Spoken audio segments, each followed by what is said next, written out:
think that part of the reason why employers don't really invest in productivity measures is lack of metrics. So if they can't measure it, they perceive what the impact is on them, and they don't believe that it's impacting them. It doesn't incent them to do it, and there's a number of things happening now that are really starting to impact. I just did a study with the Canadian Grocery HR Council, and turnover in retail is enormous. In fact, in the grocery industry, for part-time positions, it's 65% annually.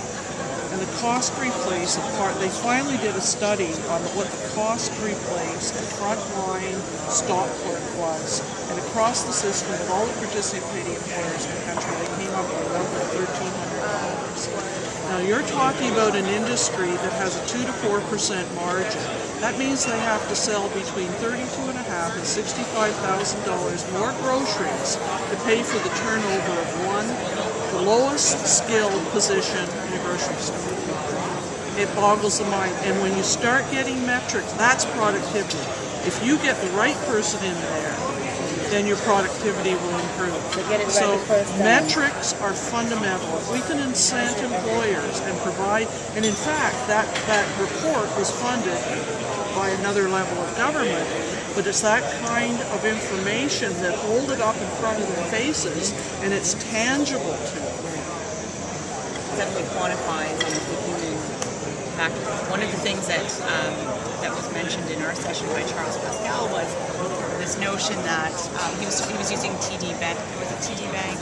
One of the major banks as an example, and he was trying to demonstrate to them that if they have excellent sort of family benefits that support a parent's ability to care for their child and provide work-family balance to their employees. He was trying to demonstrate all of the benefits that would come to them in sort of a business, in business language. So, and even, he said, I would want to do business with you.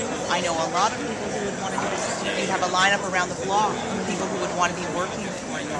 So that touches on the issue of turnover. So sort of quality, the human resources piece, the quality of benefits, and absolutely, the human resource piece is always the least valued in an organization. So how would we